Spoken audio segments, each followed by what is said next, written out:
Hello nerds, thank you for watching Generally Nerdy. This is the Week in Nerdom, your place for daily nerd news video updates. Today being Tuesday, we are talking about television.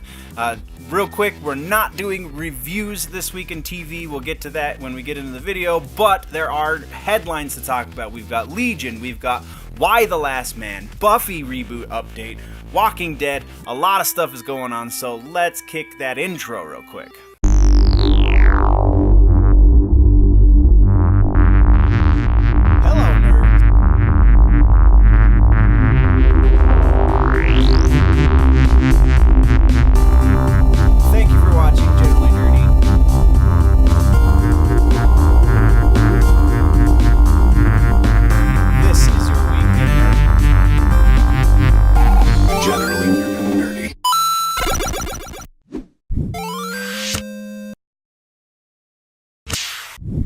First things first, we are talking about, well, let's do the housekeeping first. So, I had a bunch of stuff to review this week, and just, I watched it, and I just haven't had the time to get to the actual reviewing portion of the watching. So, unfortunately, we are skipping this week's reviews. That just means more time for headlines. So, in headlines, we have a Buffy Reboot update. Sara Michelle Gellar told The Wrap that she is not going to be involved with the reboot, saying that she has done her part with it, and apparently that means she doesn't want to do anything more for it, which, if she had a more successful career, I could probably see that justification. No, I'm done. I feel like you could use the check, Sarah. Just saying. But whatever, you don't want to be part of it, don't be part of it. That's all we've got for that, though. We're moving on. Next, we're talking about Legion over on FX, and this one's really interesting because apparently Season 3, which will start airing later this season, is going to be the last season of Legion, and that makes me sad inside. However, it's not the last season because they're being canceled. Noah Hawley, showrunner and brilliant man extraordinaire, has made it known that he's always planned for a 3-season story arc. So that means we're going to get a completed story out of Noah Hawley. And that makes this a lot more easy to stomach, because if it's part of the plan, then you can wrap this up with a nice little bow, and they're not going to leave us with a stupid cliffhanger that's setting up another season that'll just never happen. And also, we got word that there's going to be 2 very interesting characters in this season 3, a la some casting announcements in Stephanie Corneliussen and Harry Lloyd, who have both joined the cast as David's parents. And for those of you that don't know, David's parents are Gabrielle, who isn't a largely significant character, but his dad is Professor Xavier, which means we're seeing a television version of Professor X in this series. How that's going to work with their non-multiverse is going to be up for, I guess, Kevin Feige to tell us, or whoever's going to be taking over these properties. They could play it as a multiverse, I don't know, but it's really interesting that we're going to be seeing Professor X on TV. Next up is another bit from FX, and this has to do with a new show that they're picking up in Y the Last Man. Y the Last Man is a pretty noteworthy comic that came out on Vertigo. It's about what it says in the title. There's only 2 males left in the world. One is a man and one is a monkey, and they're buddies, and then, the craziness ensues. So Yorick Brown will be playing Barry Keoghan, who is the lead, who is the last man. Diane Lane, Imogen Potts, and Lashana Lynch will also be leading the cast right there next to Yorick Brown. I'm sorry if I'm pronouncing these names wrong. So, very interesting. It's going to be premiering sometime in 2020, likely a shortened format like FX is wont to do with their properties. So we'll probably get the first. There's no announcement of how many episodes they ordered, though. They tend to order around 10 episodes or so. So as we will be getting more updates on this, we will definitely be talking about it. But let's kick on to our next bit, which is a Walking Dead news update. So Lauren Cohen, who plays Maggie in the series, or played Maggie in the series, that's still really weird in that she kinda sorta left, but they didn't kill off her character, so she could come back because she's doing this other TV show, and lots of weird is happening. But this other TV show doesn't look like it's gonna do very well, so she probably will come back.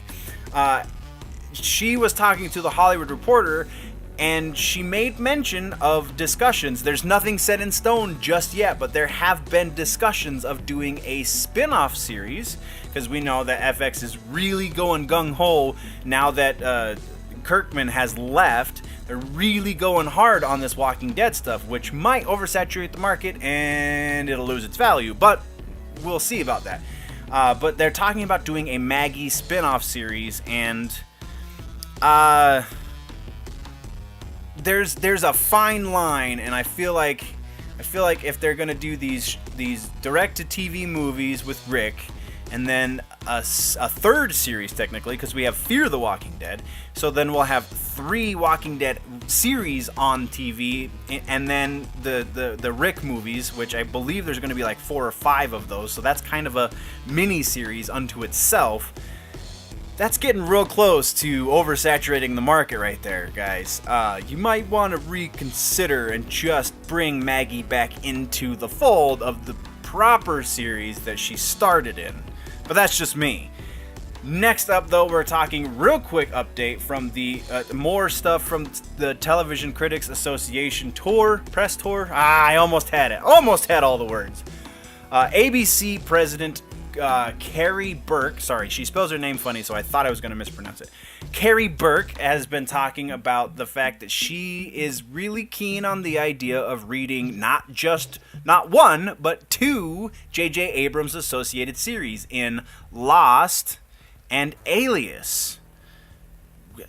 Alias I can see. That's a series that, while relatively iconic, is pretty comic booky in nature. So, like, you can retell that story from a different perspective. Lost, I feel like, is a pretty singular entity. So if you're gonna remake that series, just make a whole new series. Why do you have to make it this thing that's piggybacking off this other thing that's just going to inherently degrade the quality? At least that's what we've learned from in the past. Whenever you reboot something, usually the reboot is soulless and doesn't do nearly as well as the original. Not to say that always happens, but a majority of the time, that's what happens. It just seems silly. Like, the Buffy reboot very likely is going to be suffering from this. We've seen the Charmed reboot is not getting the ratings they were expecting. The Roswell reboot very likely is going to fall in that same boat when it starts airing. Just weirdness. I don't understand. Whatever. That's the news, and we're gonna kick on next to Batwoman. CW has cast their villain for the first season of Batwoman. We now know that the villain is going to be Alice, and the actress playing her is going to be Rachel Skarsten. Rachel Skarsten was apparently in the Birds of Prey series that was on, it was, I believe, the WB at the time, for like a season and a half or something stupid like that. So she was in that, but you might also recognize her from, where is it? Winona Earp or Rain or the 2012 Beauty and the Beast reboot series. In the comics, Alice turns out to be, spoiler alert, Kate Kane's twin sister, because comic books. Whether or not that's how they're going to portray the character in the series is unknown, because the actress that they got to play her doesn't really look like Ruby Rose, so I don't know how they're going to play that angle, if they even play that angle at all. So going to be interesting. Definitely going to revitalize my viewership, probably, at least slightly, into the CW Arrowverse or the Berlanti-verse or whatever you want to call it. But then this brings us to our last bit of TV news for this week, and that is a pretty interesting one coming in from Hulu. So, a little bit of preface to this in that Hulu has been rumored to be picking up some of the more adult or mature themed properties that Disney is going to be inheriting from Fox.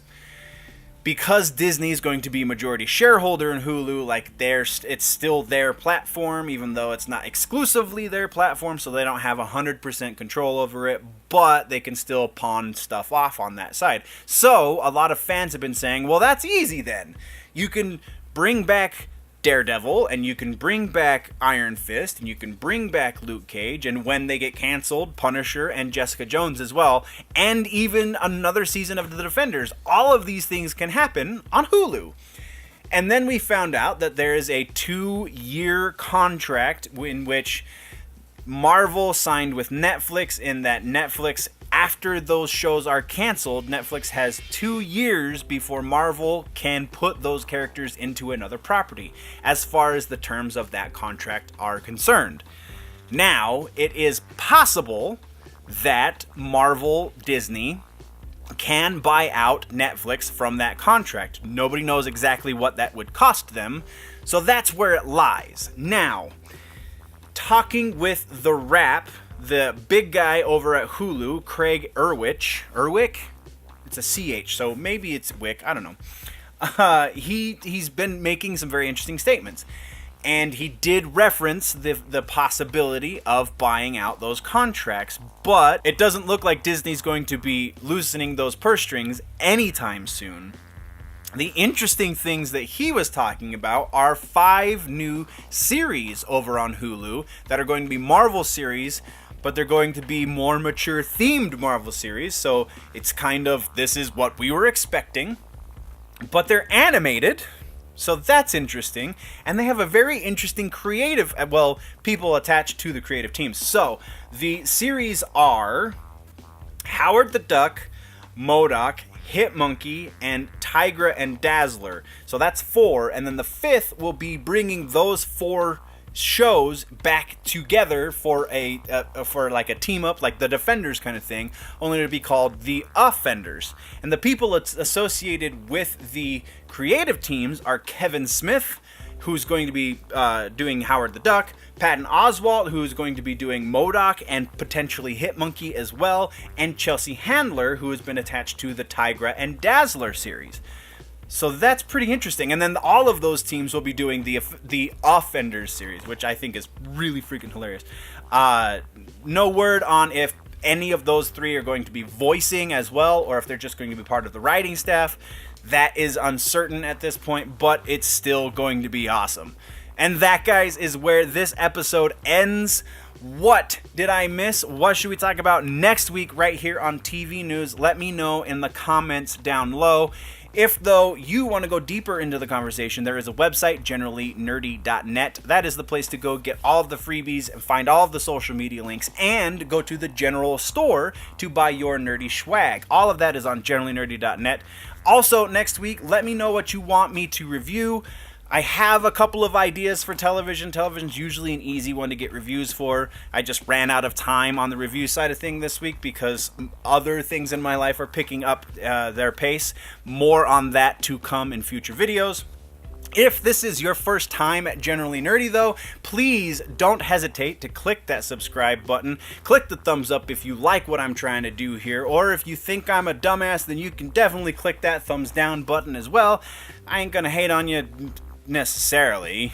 If you are falling behind on your nerd news and you want to catch up, then there's a little box right there to the left of my face that you can click right now, and that'll take you through the playlist that gives you all of the nerd news, and it'll be awesome. But before you do that, before you click that or go to the website or any of the other things, always remember that if it's generally nerdy, it's probably here.